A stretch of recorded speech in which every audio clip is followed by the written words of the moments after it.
Good morning दोस्तों। पिछले paper solve question में हमने 16 नंबर क्वेश्चन तक लक्ष्मी नारायण लाल के नाटक तक देख लिया था। इसके साथ ही मैंने सुरेंद्र वर्मा के नाटक भी आपको बता दिए थे। अब हम 17 नंबर क्वेश्चन पर चलते हैं। इसमें पूछा गया है, डॉक्टर रामचंद्र तिवारी ने महावीर प्रसाद द्विवेदी के निबंधों को शैली की दृष्टि से प्रमुखतः जिन कोटियों में माना है। तो इसका सही विकल्प जो होगा वो होगा ऑप्शन नंबर 2, वर्णनात्मक, भावात्मक और विचारात्मक। महावीर प्रसाद द्विवेदी जो हैं वो जागरण सुधार काल के नाम से इनका काल जाना जाता है, यानी डॉक्टर नगेंद्र ने इनको यह नाम दिया था जागरण सुधार काल, और इसकी समयावधि 1900 से 1918 तक मानी जाती है। तो सरस्वती पत्रिका का प्रकाशन भी 1900 ईस्वी में ही होता है, और उस समय से सरस्वती पत्रिका में जो छपने वाली रचनाएं थी वो परिष्कृत हिंदी से लिखी गई और खड़ी बोली को बहुत अधिक व्याकरण शुद्धता देने वाली पत्रिका रही है, और हिंदी साहित्य के विकास में इसका सबसे बड़ा योगदान है। पत्रिका के संबंध में हम चर्चा करेंगे, उससे पहले मैं द्विवेदी युग के बारे में थोड़ी सी चर्चा करना चाहूँगी यहाँ पर, क्योंकि इस प्रश्न में एक्सप्लेनेशन वाला जैसा कुछ नहीं है। आपको डायरेक्ट याद करना होगा कि महावीर प्रसाद द्विवेदी के वर्णनात्मक, भावात्मक और विचारात्मक निबंध है। हालांकि मैं इनके निबंधों के संबंध में आपको बता सकती हूँ और इनके काल के संबंध में बता सकती हूँ। तो इनके काल के संबंध में जो वरिष्ठ इनके द्विवेदी काल के जो लेखक रहे हैं वो श्रीधर पाठक माने जाते हैं। श्रीधर पाठक जिनकी पहली रचना गुणवंत हेमंत थी, जो फर्स्ट ग्रेड में पूछी गई रचना है। गुणवंत हेमंत 1900 ईस्वी में श्रीधर पाठक के द्वारा। इसके अलावा इन्होंने अनुवाद बहुत अधिक किए, और खड़ी बोली में जो स्वच्छंदतावाद है उसके पहले जो प्रणेता के रूप में माने जाते हैं वो भी हम श्रीधर पाठक को ही मानते हैं। तो श्रीधर पाठक को आप याद रखेंगे। इसके बाद में महावीर प्रसाद द्विवेदी जी ने रचनाएं लिखी। उन रचनाओं में मैं आपको बता देती हूँ। हालांकि इन्होंने रचना लेखन का कार्य कम किया, बल्कि ये हिंदी साहित्य में अपने संपादन के लिए अधिक माने जाते हैं। और इनकी एक लड़ाई थी जो बहुत अधिक रही है, और वो लड़ाई जो रही है वो रही है इनकी बालमुकुंद गुप्त के साथ में। इनके निबंध मैं आपको बता रही हूँ। पहले संपत्ति शास्त्र, रसज्ञ रंजन, लेखांजलि, नाट्यशास्त्र, उपन्यास रहस्य, आगरे की शाही इमारतें, कालिदास के समय का भारत, दंडदेव का आत्मनिवेदन, भाषा और व्याकरण, कवि और कविता, महाकवि माँ का प्रभात वर्णन, दमयंती का चंद्रोपालब, कवि बनने के लिए सापेक्ष साधन, म्यूनिसिपैलिटी के कारनामे, सुधा पराधे जनकस्य दंड है, आत्मनिवेदन, प्रभात नेपाल। ये सभी महावीर प्रसाद द्विवेदी के नाटक हैं, निबंध संग्रह हैं, जिनके बारे में मैंने आपको बताया है। इनका एक बालमुकुंद गुप्त के साथ कुछ लड़ाई थी, और वो लड़ाई इस बात को लेकर थी कि बालमुकुंद गुप्त जी ने इनके अनिश्चितता और भाषा और व्याकरण से संबंधित लड़ाई थी, जिसमें अनिश्चितता शब्द को लेकर के इनमें आलोचना की गई, और बालमुकुंद गुप्त ने आत्माराम से उसमें इनकी टिप्पणी की थी। तो उनका जवाब देते हुए फिर शिवशंभू के चिट्टे लिखा गया, और बालमुकुंद गुप्त ने महावीर प्रसाद द्विवेदी ने उनके उस जवाब में, शिवशंभू चिट्टे के जवाब में उन्होंने लिखा था सरगो नरक ठिकाना नाही। तो ये निबंध जो लिखा उन्होंने वो कल्लू अलहित के नाम से लिखा, और इसमें महावीर प्रसाद द्विवेदी जी ने जवाब दिया था बालमुकुंद गुप्त को। तो इस तरह से ये झगड़े का कारण रहा था। तो ये पूछा गया है झगड़े का कारण, और कल्लू अलहित से किसने लिखा ये, तो ये भी आपसे पूछा जा सकता है। तो ये महावीर प्रसाद द्विवेदी ने लिखा था। फिर इन्हीं के झगड़े में एक और लेखक थे गोविंद नारायण मिश्र, जो महावीर प्रसाद द्विवेदी जी के पक्ष में आते हैं, और उनके अनिश्चितता शब्द को लेकर जो विवाद चला उसमें उन्होंने आत्माराम की टेंटे निबंध लिख करके महावीर प्रसाद द्विवेदी जी का पक्ष लिया था। तो ये तीनों बात आपको ध्यान में रखनी है कि आत्माराम नाम से तो बालमुकुंद गुप्त जी ने लिखा, पहले अनिश्चितता शब्द को लेकर निबंध लिखा था जिसका नाम था भाषा और व्याकरण। और भाषा और व्याकरण नामक निबंध में महावीर प्रसाद द्विवेदी जी ने अनिश्चितता शब्द को लेकर जो बात कही थी उसको आत्माराम के नाम से बालमुकुंद गुप्त जी ने आलोचना की थी। और इसके बाद में बालमुकुंद गुप्त जी को जवाब देते हुए महावीर प्रसाद द्विवेदी जी ने कल्लू अलहित नाम से सरगो नरक ठिकाना नहीं लिखा। और फिर इन दोनों के विवाद में शामिल होते हुए गोविंद नारायण मिश्र ने आत्माराम की टेंटे नाम से द्विवेदी जी का सहयोग लिया था और बालमुकुंद गुप्त जी को इसमें करा खोटा सुनाया गया था। तो इस तरह से ये तीनों बात आप इसमें ध्यान रखेंगे। इसके अलावा बालमुकुंद गुप्त जी की भी रचनाएं मैं आपको बता देती हूँ। उनके जो संपूर्ण निबंध है वे निबंध गुप्त निबंधावली में संकलित किए गए हैं और इन्होंने शिव शंभू के चिट्ठे जो लिखा था वो भारत मित्र में छपे थे, जो लॉर्ड कर्जन पर आधारित थे और ये बहुत मशहूर हुए थे उस दौरान। इसके अलावा महावीर प्रसाद द्विवेदी जी ने सरस्वती का जो संपादन किया उसमें उन्होंने बहुत सारे ऐसे, हरिओत जी, मैथिली शरण गुप्त जी, तो बहुत सारे ऐसे साहित्यकारों का उन्होंने विकास किया, या ये कहें कि हिंदी गद्य का विकास किया, जो बहुत ही सराहनीय रहा है। तो इस तरह से आप इन सभी को याद रखेंगे। नीचे मैं 18वां प्रश्न बोलने से पहले 19वां प्रश्न बोलना चाहूँगी, क्योंकि ये सरस्वती पत्रिका से संबंधित है और हम सरस्वती की ही बात कर रहे हैं। तो इसमें भी आप देख लें कि ज्ञान की पत्रिका होने के अलावा यह कलात्मक साहित्यिक पत्रिका थी। हाँ, यहाँ बिल्कुल था, क्योंकि इस पत्रिका में कलात्मक रूप से हिंदी साहित्य का बहुत विकास हुआ। यह पत्रिका हिंदी नवजागरण की मुख्य पत्र थी। हाँ, ये जागरण सुधार काल से संबंधित थी, यानी नगेंद्र जी ने द्विवेदी काल को जागरण सुधार काल कहा है और उसकी यह मुख्य पत्रिका थी। यह प्राचीन परंपराओं का अनुसरण करने वाली पत्रिका थी। तो यह बिल्कुल गलत है, क्योंकि इस पत्रिका के माध्यम से नवीन जो धाराओं का विकास हुआ है, गद्य की जो विभिन्न धाराओं का विकास हुआ है, वो इसी पत्रिका को श्रेय जाता है। इसके अलावा तो ये बिल्कुल गलत हो जाएगा यहाँ से 3 नंबर ऑप्शन। यह हिंदी भाषी जनता में सर्वमान्य जातीय पत्रिका थी। तो यहाँ बिल्कुल सही है ये कि हाँ, यह सर्वजातीय पत्रिका रही है। तो इस प्रकार से आप इसको देख लेंगे। इसका जो उत्तर हो जाएगा वो 3 नंबर हो जाएगा। तो इस सरस्वती पत्रिका के संबंध में और भी बातें होंगी, वो हम बाद में कभी करेंगे। अभी के लिए प्रश्न में इतना ही ध्यान रखेंगे। इसके बाद में हम बात करते हैं 18 नंबर प्रश्न पर। राघे राघव का निम्नलिखित में से उपन्यास प्रागैतिहासिक सभ्यता पर आधारित उपन्यास है। तो मैं आपको यहाँ पर राघेन राघव के जितने उपन्यास है वो सभी बता दे रही हूँ, क्योंकि राघेन राघव की जो उपन्यास है उन उपन्यासों को हम 3 भागों में बांटते हैं। एक तो इनके जीवनी पर आधारित उपन्यास है, एक उपन्यास जो है इनके ऐतिहासिक है, और एक जो उपन्यास है इनके वो ग्रामीण और नगरीय अंचल से संबंधित है। तो ऐतिहासिक भी है, जीवनी परक भी है, और नगरीय और ग्रामीण जीवन शैली पर आधारित भी इनके उपन्यास हैं। तो मैं आपको सबसे पहले इनके जीवनी परक उपन्यासों के बारे में बता रही हूँ। नाम बोल रही हूँ: देवकी का बेटा, यशोधरा जीत गई, लोई का ताना, रत्ना की बात, भारती का सपूत, लखिमा की आंखें, जब आवेगी कालघटा, धूनी का धुआं। ये सभी उपन्यास राघेन राघव के प्रारंभिक उपन्यास है और इन उपन्यासों में जीवनी परक संबंधित ये सभी उपन्यास है। अब जो यहाँ पर दिए गए उपन्यास हैं: कब तक पुकारूं, मुर्दों का टीला, विषाद मठ और घरौंदे। इनमें से कब तक पुकारूं जो है वो इनका ग्रामीण अंचल पर आधारित उपन्यास है, और मुर्दों का टीला और विषाद मठ ऐतिहासिक उपन्यास है इनके। इसमें पूछा गया था प्रागैतिहासिक सभ्यता पर आधारित है। तो ये मुर्दों का टीला जो है इनका मोहनजोदड़ो सभ्यता पर आधारित है, और इसमें हड़प्पा और मोहनजोदड़ो की विशेषताएं दी गई है। 1948 में लिखा गया ये उपन्यास है मुर्दों का टीला। तो यह प्रागैतिहासिक सभ्यता पर आधारित उपन्यास हो जाएगा इनका।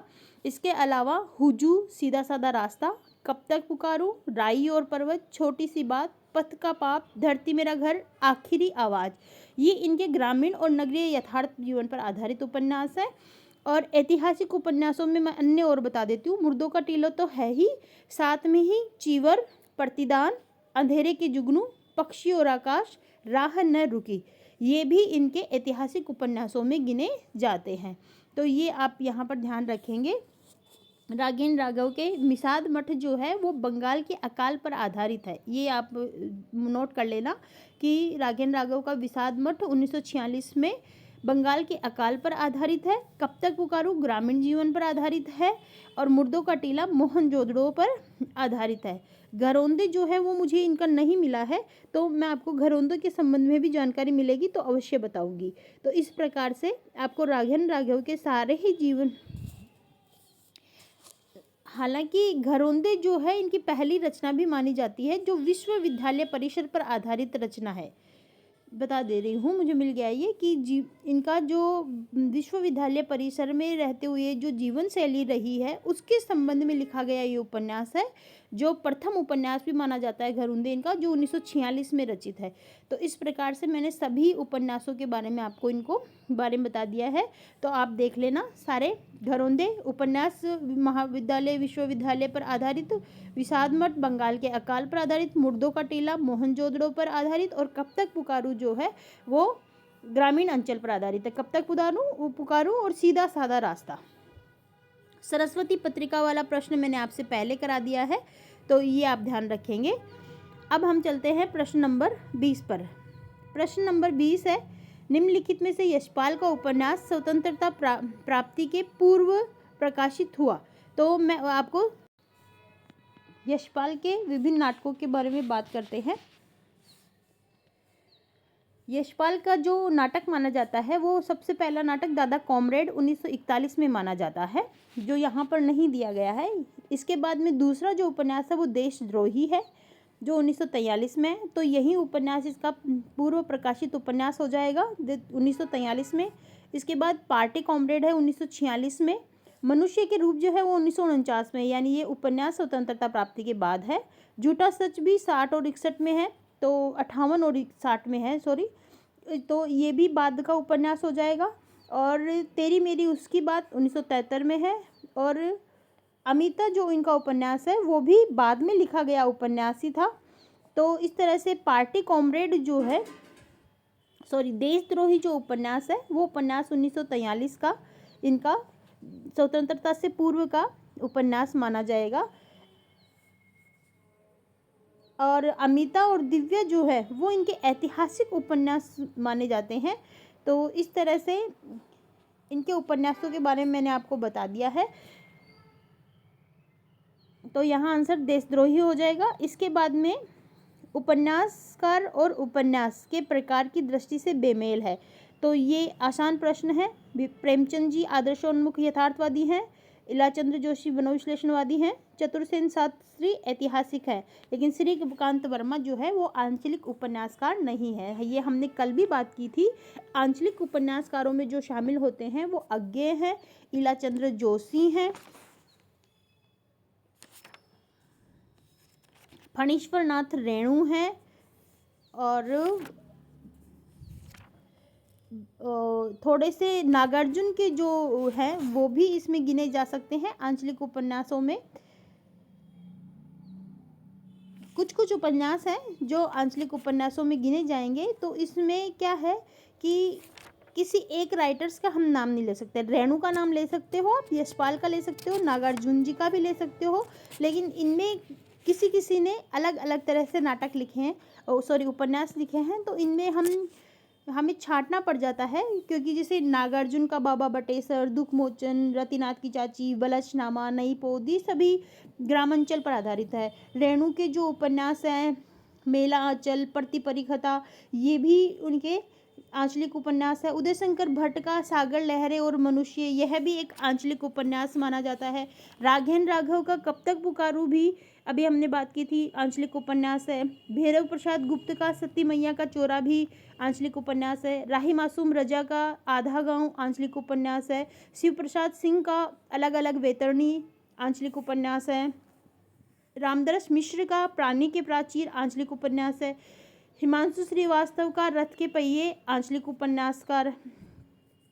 राजेंद्र अवस्थी का जंगल के फूल, जाने कितनी आंखें। विवेकी राय का बबूल। उदय राज सिंह का अंधेरे के विरुद्ध, और सच्चिदानंद धूमकेतु का माटी की महक। ये ऐसे उपन्यास हैं जो अंचल विशेष पर आधारित उपन्यास है। तो हम इन्हें में किसी राइटर विशेष को नहीं दे सकते। हालांकि यहाँ जो उत्तर हमारा हो जाएगा वो श्रीकांत वर्मा हो जाएगा, क्योंकि श्रीकांत वर्मा का मैंने जितने नाम बताए हैं उनमें नाम शामिल नहीं है। तो आप ध्यान रखेंगे, राघव राघव, भैरव प्रसाद गुप्त, राय मासूम रजा, शिव प्रसाद सिंह, रामदरस मिश्र, हिमांशु श्रीवास्तव, विवेकी राय, ये सभी फणीश्वर नाथ रेणु, उदय शंकर भट्ट और नागार्जुन सभी ग्रामांचल पर आधारित उपन्यास लिखने वाले लेखक हैं। तो आप इनको याद रखेंगे। अब हम अगले प्रश्न पर बात करते हैं जो नई कहानी आंदोलन से शामिल है। कि नई कहानी आंदोलन के कहानीकारों और कहानियों का संग्रह करना है। तो निर्मल वर्मा का बादल के घेरे, मोहन राकेश का इंसान के खंडहर और कमलेश्वर का राजा नीलबंसियाँ है। लेकिन यहाँ पर आंसर जो हो जाएगा राजेंद्र यादव का अभिमन्यु की आत्महत्या। ये अभिमन्यु की आत्महत्या जो है वो राजेंद्र यादव का कहानी संग्रह नहीं है। इसके बारे में मैं आपको बता देती हूँ। देखिए, मैं सबसे पहले राजेंद्र यादव के कहानी संग्रह बता रही हूँ आपको। देवताओं की मूर्तियाँ, खेल खिलौने, जहाँ लक्ष्मी कैद है, अभिमन्यु की आत्महत्या है इसमें, है ना।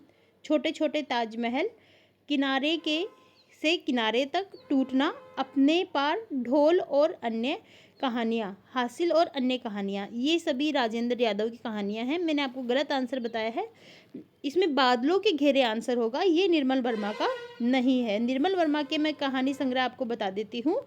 जलती झाड़ी, पिछली गर्मियों में, बीच बहस में, कव्वे और काला पानी, सूखा और अन्य कहानियाँ तथा परिंदे, ये निर्मल वर्मा की कहानियाँ हैं। तो आप इसको ध्यान में रखिएगा कि बादल के घेरे जो है वो कहानी जो ये कृष्णा सोबती का कहानी संग्रह है, बादलों के घेरे।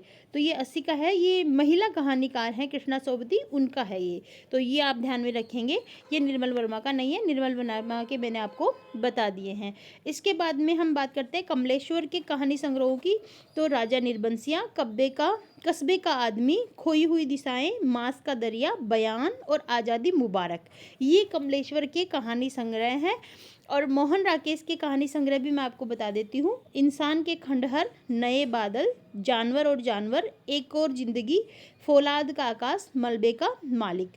तो ये आप ध्यान में रखेंगे कि ये सभी जो उपन्यासकार हैं, कहानीकार हैं, इनके मैंने सभी के कहानी संग्रह आपको बता दिए हैं। और इसका आंसर जो होगा वो पहला होगा, निर्मल वर्मा का बादलों के घेरे नहीं है, बादलों के घेरे कृष्णा सोबती का कहानी संग्रह है। इसके बाद में हम बात करते हैं महिला उपन्यासकारों पर कि कौन सा उपन्यास है जो महिला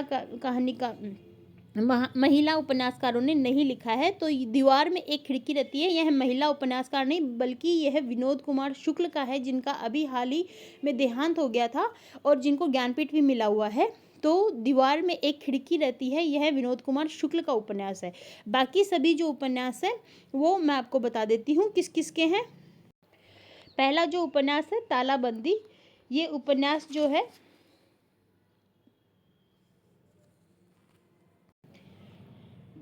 प्रभा केतान जी का है। आओ पेपे घर चले 1990 में, ये भी प्रभा केतान जी का है। तालाबंदी 91 में है, ये भी प्रभा केतान का है। छिन्न मस्ता, अपने अपने चेहरे और पीली आंधी, ये सभी प्रभा केतान जी के उपन्यास है। मित्रों मरजानी जो है वो कृष्णा सोबती का उपन्यास है। मित्रों मरजानी 1967 में, सूरजमुखी अंधेरे के 72 में, जिंदगी नामा 79 में और दिलो दानिश 1993 में और समय सरगम 2000 में इनकी रचना है जो कृष्णा सोबती जी की हैं। इसके बाद में बात करते हैं कट गुलाब की। तो कट गुलाब मृदुला गर्ग का उपन्यास है। ये तीनों महिला उपन्यासकार हो गई हैं। उसके हिस्से की धूप, वंशज, चितकोबरा, अनित्य, मैं और कटगुलाब, मिलजुल मन, ये सभी मृदुला गर्ग जी के उपन्यास हैं। तो ये सभी के उपन्यास मैंने आपको बता दिया और किस किस के ये उपन्यास हैं ये भी मैंने आपको इसमें बता दिया है। अब हम अगले की बात करते हैं। वर्तमान हिंदी गद्य के प्रवर्तक और मान्यता में आचार्य रामचंद्र शुक्ल ने किस लेखक को दी है। तो हिंदी गद्य का प्रवर्तक शुक्ल जी के द्वारा महावीर प्रसाद द्विवेदी जी का नाम लिया जाता है। इसमें थोड़ा कन्फ्यूजन है तो मैं इस प्रश्न को और भी डिटेल से आपको बता दूंगी, उसके लिए मुझे समय चाहिए। तो यहाँ तक यानी 23 क्वेश्चंस तक हमने बात कर ली है। आगे के क्वेश्चंस की बात हम अगले वीडियो में करेंगे। अगर आपको मेरा सॉल्यूशन अच्छा लगे तो मुझे ज़रूर बताइएगा।